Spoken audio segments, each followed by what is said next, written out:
Salut à tous. Ça fait un petit moment que je vous ai pas montré des photos des bébés. T'en vas pas toi? Attends. Ils ont 1 mois et demi. Ça y est, ça commence à gigoter sérieusement. Ils vont déjà dehors, on en profite avec le beau temps. C'est pour ça que notamment je vous avais expliqué, j'aime bien faire des bébés plutôt de printemps et d'été. Ça permet d'avoir des bébés qui vont devenir propres beaucoup plus rapidement. Parce qu'ils font ce qu'on appelle le mimétisme, c'est-à-dire que en fait, ils suivent ni plus ni moins ce que font les adultes. Et comme chez moi, vous le savez, à partir d'1 mois et demi, je mets les bébés au milieu de la meute. Alors là, ma chérie va pouvoir vous montrer vite fait comment ça se passe ici. Juste là devant, vous allez voir un exemple. Voilà, comme vous pouvez voir, on a des grands avec un bébé. Il y en a un petit peu partout. Les autres sont sous la voiture, enfin un peu comme... Donc comme vous avez pu voir, en fait là, partout, c'est un peu partout pareil. Là j'ai le petit... c'est Chucky, hein. C'est Chucky. Non, je sais. Non. Il ressemble pas à la poupée dans le film. Mais en tout cas, une chose est sûre, c'est que les propriétaires de Chucky, donc c'est Valérie et Malek, je pense qu'ils sont quelque part impatients de voir le petit Chucky en vrai. Et toi, t'es impatiente de rencontrer ton futur papa et ta future maman? T'en fous, hein. Toi ce que tu veux c'est aller... Et tu fais comme ton papa qui est à côté. Progressivement il y va. Il est cool comme chien. J'adore. Les bébés là, les 4 bébés, donc on a un mâle et 3 femelles, ils sont nés le 22 mai. Alors je précise bien sûr que tous les bébés sont déjà réservés. Je suis désolé parce que je reçois beaucoup de demandes aussi. Et là actuellement pour avoir un bébé de chez moi, il y a quand même beaucoup d'attentes. C'est le revers de la médaille d'avoir aussi depuis tant d'années des chiens qui sont multi-champions, des tests de santé à outrance et cette sécurité que tout le monde aime. Et oui, je suis le seul à le faire. Malheureusement, j'aimerais bien que les autres éleveurs prennent un peu cette habitude de vraiment faire tester pour sécuriser aussi bien eux que leurs propres clients. Et puis ça éviterait à certains de finir au tribunal parce qu'ils n'élèvent pas avec des chiens de bonne qualité. C'est peut-être cette peur, justement, pourquoi les éleveurs font pas plus de tests de santé. C'est peut-être la peur, tout simplement, d'avoir des chiens qui sont pas en bonne santé et de se dire, merde, va falloir que j'enlève de la repro et que je rachète d'autres chiens, quoi. Et je peux vous assurer que plus on sélectionne des chiens sains, plus au niveau des lignées, c'est compliqué à trouver. Enfin, en tout cas, n'oubliez pas sur cette vidéo, comme les autres, s'il vous plaît, si ça vous plaît, abonnez-vous, likez, partagez et commentez si vous avez la moindre question. Cette vidéo, avant toute chose, elle est destinée à Théo, Antoine, Valérie et Malek, Francine avec sa fille Nancy et mon petit couple rigolo Karine avec David et leur fille Lorraine. Des gens formidables que j'ai reçus il n'y a pas longtemps à la maison, qui sont vraiment très très agréables. Voilà. Bon, Théo aussi, il est rigolo avec Antoine, ils sont géniaux. Enfin, je crois que, je dirais tout simplement, dans l'ensemble, mes clients, j'ai une bonne clientèle, je suis super content. Là, ça se fait dorer la pilule, c'est énorme. C'est énorme. Si vous loupez des trucs, hein. Avant toute chose, je vais vous montrer déjà comment ça se passe à la maison, parce que certains le savent, mon fils vient à la maison un week-end sur 2, la moitié des vacances, et on va tout de suite vous montrer sa dernière arrivée, comment ça se passe quand il arrive à la maison et qu'il voit ses bébés. Regardez, ça se passe comme ça. Je suis là, hein. Voilà, tu m'as retrouvé. Petit cœur.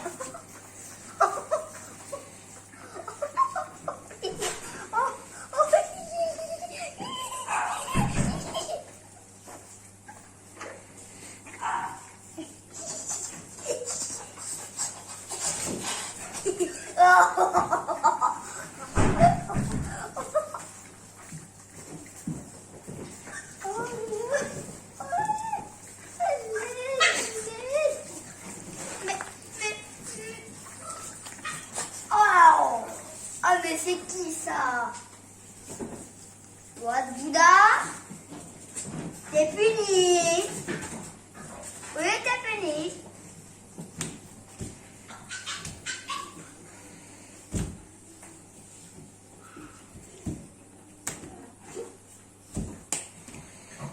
Tu leur fais peur, mon pauvre Morgane.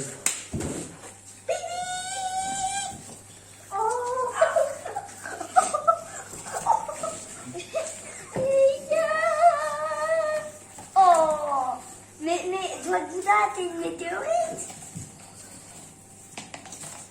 Ah, allez.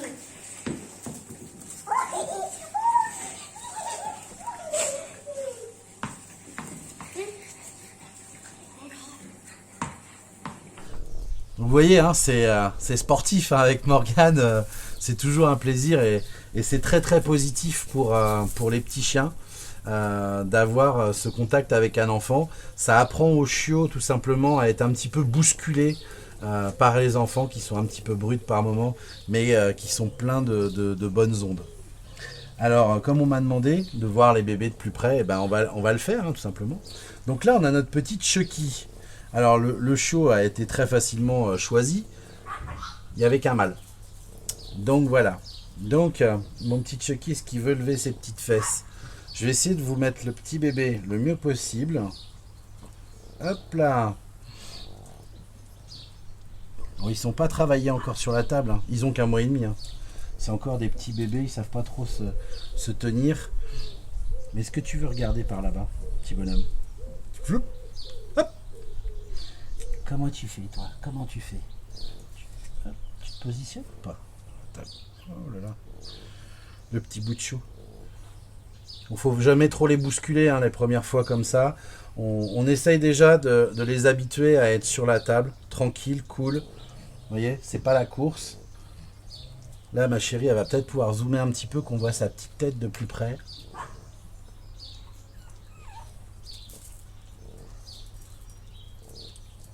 Donc on a bien sûr un joli regard, des yeux bien ronds déjà. C'est assez sympa. Tu te demandes un peu ce qui se passe. Hein, tu te demandes ce qui se passe. Mais vous voyez, ce qui est agréable, c'est que notamment pour les chiens de concours, les chiens de show, tout ce qui est chien d'expo en fait, pour le Boston, on les habitue à travailler au sol, mais aussi sur la table. Et le plus dur, c'est le travail sur la table.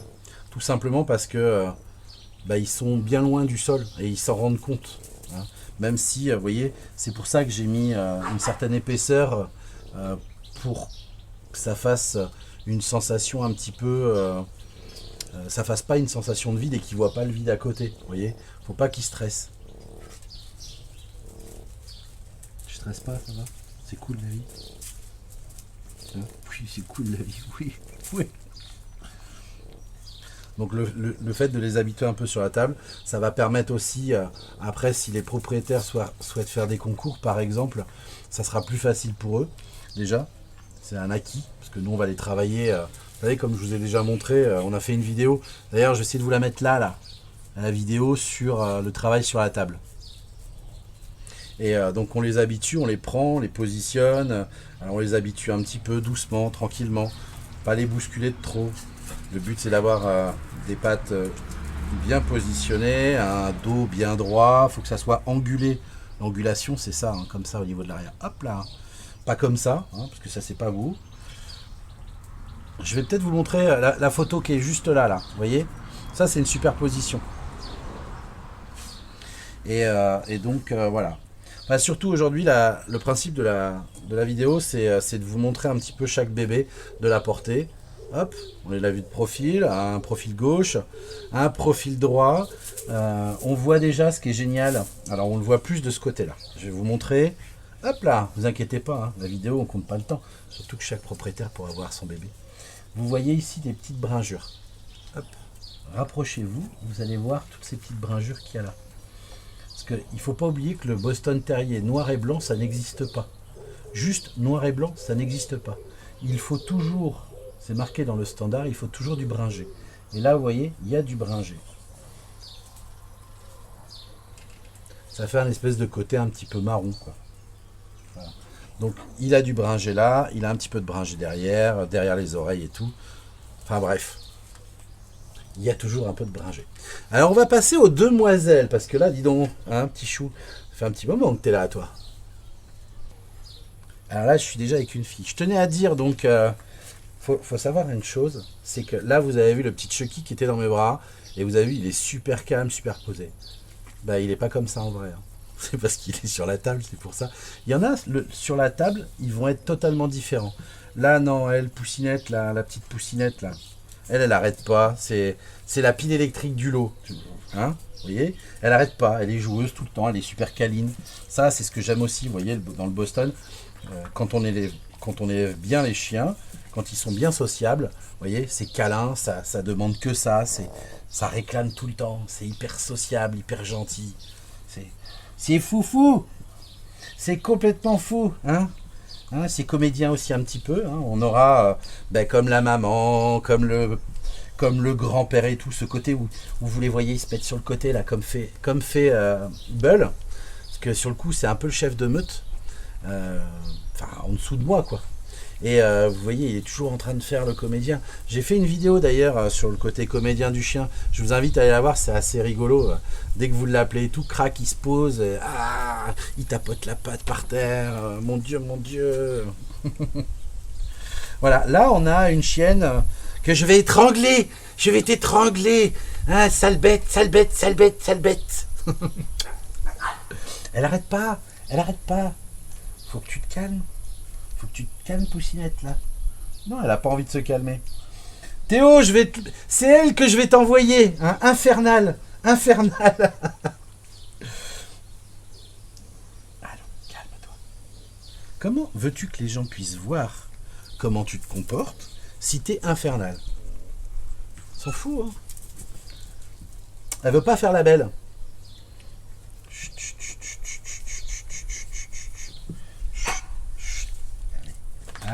Non. Oui, je sais. Là. Non, non, non. Non, non, non.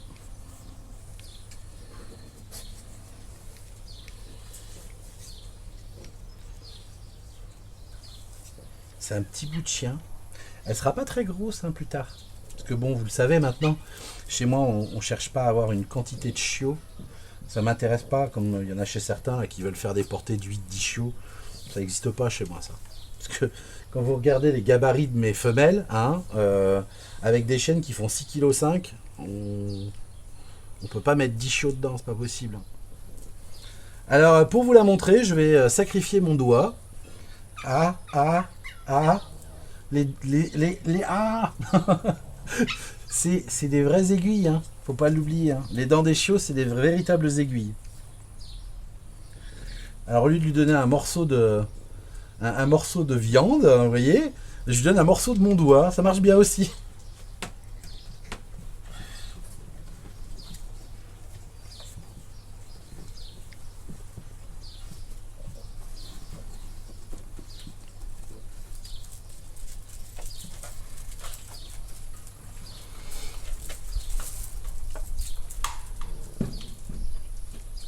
On voit ce côté un peu prestance naturelle quand ça se pose comme ça, c'est assez agréable. C'est quelque chose. Il y a quelque chose que j'ai sur les lignées, sur mes chiots, avec les lignées sur lesquelles je travaille.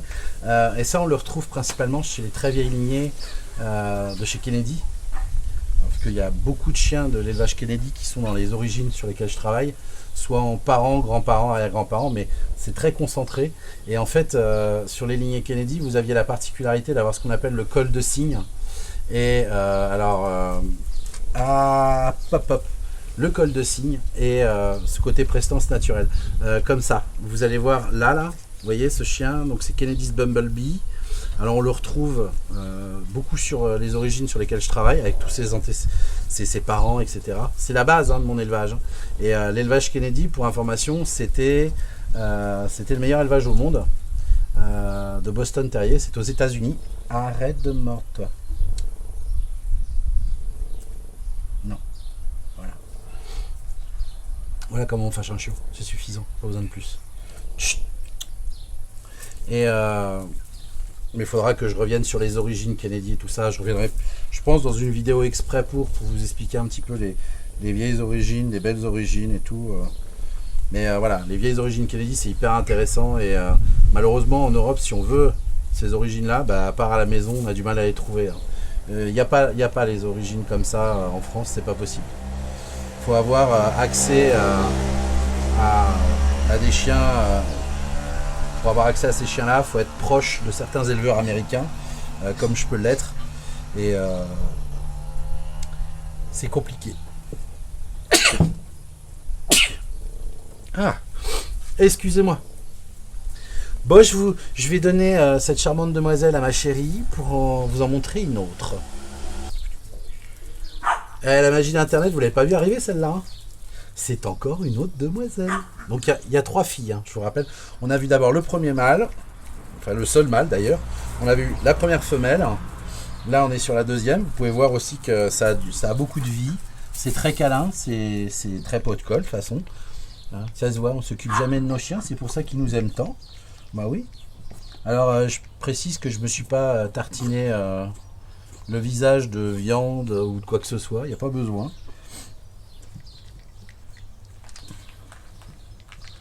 On est aussi sur du petit modèle, donc c'est cool les petits modèles pour voyager. Hein. C'est quand même très pratique. D'ailleurs, c'est ce qui est de plus en plus recherché, notamment aux États-Unis, ce sont les petits modèles. Hein. Il n'y a que certains éleveurs qui essayent d'avoir des grosses femelles, parce qu'il y en a plein qui s'imaginent que le fait d'avoir une énorme femelle fera des mises bas naturelles, donc ça évite la césarienne. Et puis il y a beaucoup d'éleveurs aussi qui veulent avoir des grosses femelles parce qu'ils s'imaginent que plus c'est gros et long, plus il y aura de place, plus il y aura de place, plus il y aura de chiots. Seulement le problème c'est que plus il y a de chiots, plus c'est moche. Eh oui, il faut être conscient. Dans la réalité c'est ça, parce que les bons éleveurs sélectionneurs, ceux qui font vraiment du super travail, ils travaillent pas avec des ventres sur place, quoi, ou des utérus comme on pourrait dire vulgairement. Ils vont pas chercher à faire une quantité de chiots, ils vont plutôt aller chercher véritablement la qualité. Et comme on dit souvent, c'est pas tout de dire je fais de la qualité, c'est qu'il faut le faire.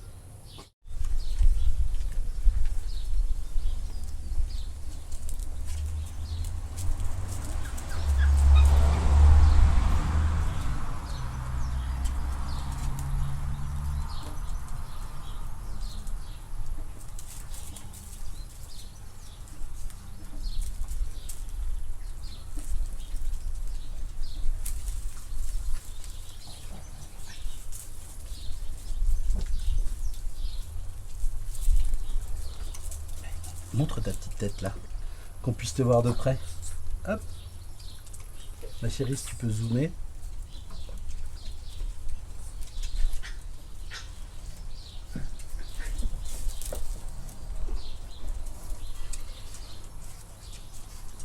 La petite tête de cette demoiselle. Alors cette demoiselle aussi, hop, vous voyez, tout de suite, hop, ça commence à faire la belle. Ça devient attentif. Pareil, elle est bringée aussi sur les côtés, comme l'autre. C'est du bringé foncé. Comme l'autre. Et comme vous pouvez le voir là, vous voyez, il y a une petite descente. En repère pour les futurs propriétaires, là on a une petite descente au niveau du collier. On la voit ici, vous voyez. Là on voit. Elle, on peut la repérer comme ça. Nous, on arrive à les repérer tous les jours parce qu'on est habitué à nos petits chiens. On est habitué au comportement et tout ça.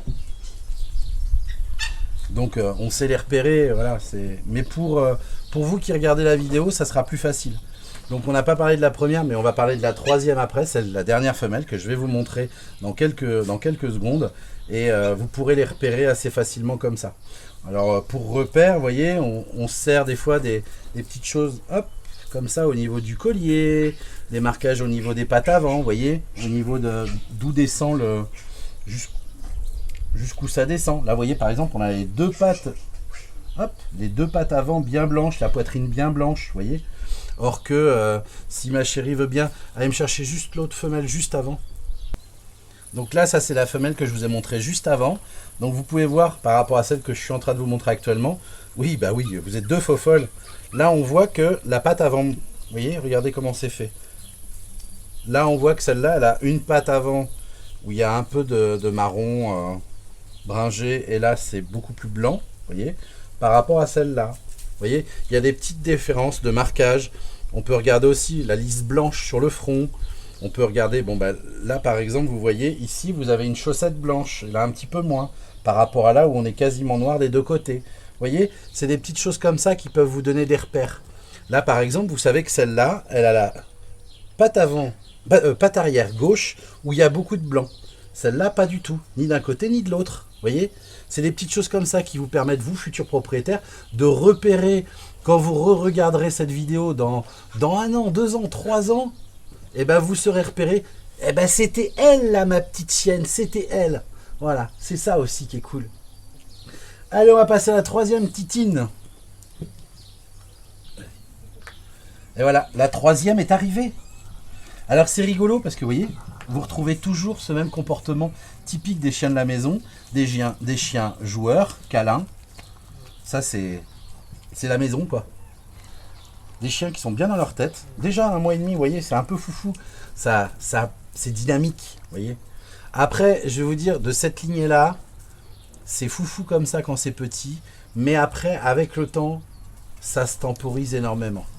Vraiment, cette lignée, ce sont des chiens qui sont très posés, très calmes. Comédiens toujours. C'est typiquement Boston, typique des Boston de la maison. Très très comédien. On a toujours l'impression que c'est des chiens battus. C'est assez rigolo. Et elle, donc, vous voyez, je vais vous montrer tout de suite le repère pour les futurs propriétaires. On a une chose qui la différencie des 3 autres. Vous voyez, c'est ce côté gauche où il y a la marque noire dans le collier là. Vous l'avez, hop, vous l'avez ici. La femelle juste avant, c'était côté droit. Et l'autre d'avant, la première, eh ben, il y a un collier complet. Où tout est blanc. Voilà. Donc là, hop.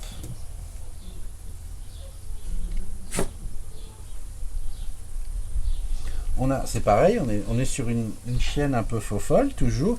Mais ça va se calmer, ça va se temporiser. C'est très joueur. C'est plein de vie, c'est ça qui est bien. Après, le Boston en général est souvent comme ça. Hein.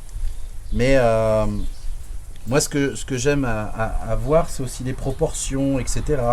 On peut voir, hop. On peut voir qu'à la maison, on n'a pas des chiens avec des énormes têtes et des petits corps. Ça, je l'ai vu plein de fois sur Internet. Je trouve pas ça très très logique. Boston, c'est un chien qui est censé être proportionné.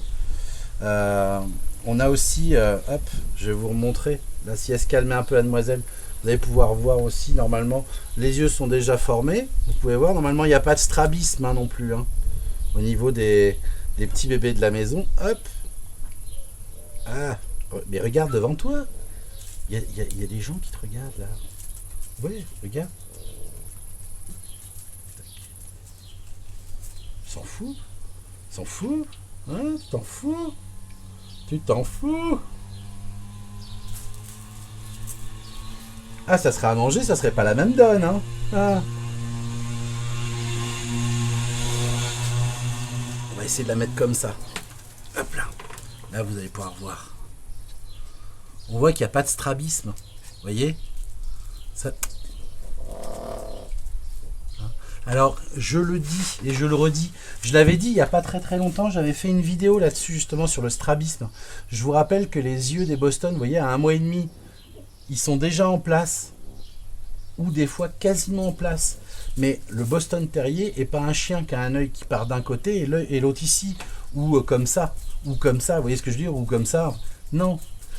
Le standard de la race vous explique bien que le Boston Terrier, c'est un chien qui doit avoir les yeux ronds. Rond, c'est rond. C'est pas en amande. Pensez-y à ça, parce que je vois énormément de Boston avec des yeux en amande. Je vous rappelle que j'ai du mal, je me répète très souvent, un Boston Terrier, c'est noir sur blanc, c'est écrit noir sur blanc sur le standard. Les yeux doivent être ronds et le plus sombre possible, sauf sur des chiens comme Blondie. Alors, je vais passer à ma chérie, la demoiselle, juste pour vous montrer 2 petites secondes Blondie. Alors, je sais pas si ma chérie va pouvoir vous montrer Blondie. Hop. Blondie est une bringée. Donc, quand vous voyez les couleurs, c'est bringé. Ça, c'est bringé. On est sur du bringé relativement clair. Faut pas que ça soit du bringé jaune pisse, c'est moche. Faut rester que ça soit un peu chaud. Ça, c'est une couleur qui est très recherchée. Hop. Quand on regarde l'œil de Blondie, alors là, je sais pas, j'essaie de l'écarter pour que vous voyez. Il est relativement clair, vous voyez. Alors, là, un œil clair comme ça, c'est accepté parce que la chienne est bringée. Si la chienne était très foncée en robe avec un œil comme ça passerait pas. Mais quand c'est bringé, ça passe. Donc vous avez compris, hein, le bringé, l'œil clair, c'est possible sur du bringé clair, comme je vous ai montré sur Blondie. Par contre, sur des chiens comme ça, avec une couleur, ça peut être bringé, mais bringé foncé ou tirant sur le noir, l'œil ne doit pas être clair. Sinon, c'est un défaut, un défaut au standard. Et vous savez qu'avec certains défauts du standard, le chien est non confirmable.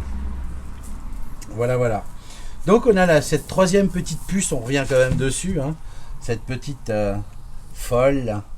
La petite folle. Qu'est-ce qu'elle en pense, la petite folle? Alors toi, tu penses que tu vas faire des misères à qui, toi?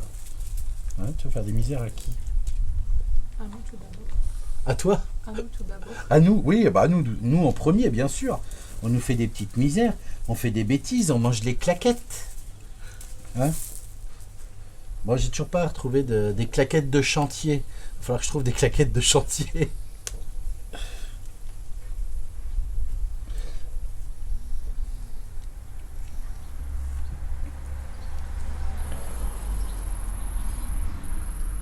Non, calme-toi.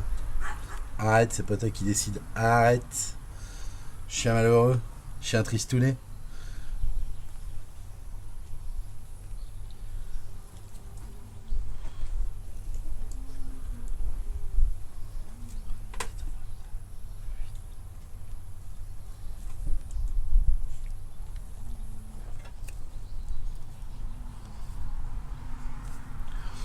Faut capter l'attention des chiots pour voir comment ils se comportent.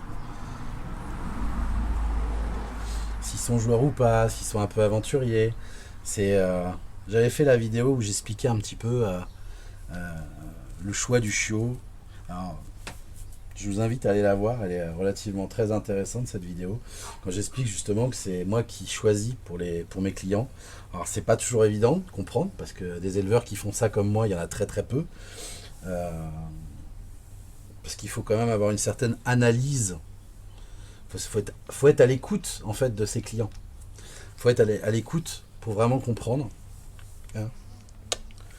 Parce que bon, les bébés à cet âge-là, c'est de la pâte à modeler, quoi. Même à 2-3 mois, ça reste de la pâte à modeler. Mais on apporte de l'importance à ses clients et qu'on est à leur écoute.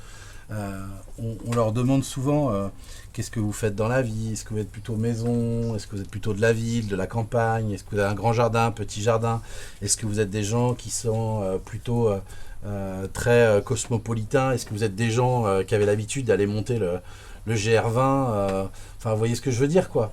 Si vous êtes plutôt randonnée ou plutôt café en terrasse, vous voyez, parce que tout ça, il faut comprendre que c'est hyper important, ça permet aussi à quand on veut sélectionner un chiot pour quelqu'un, on observe, parce qu'on vit vraiment en contact.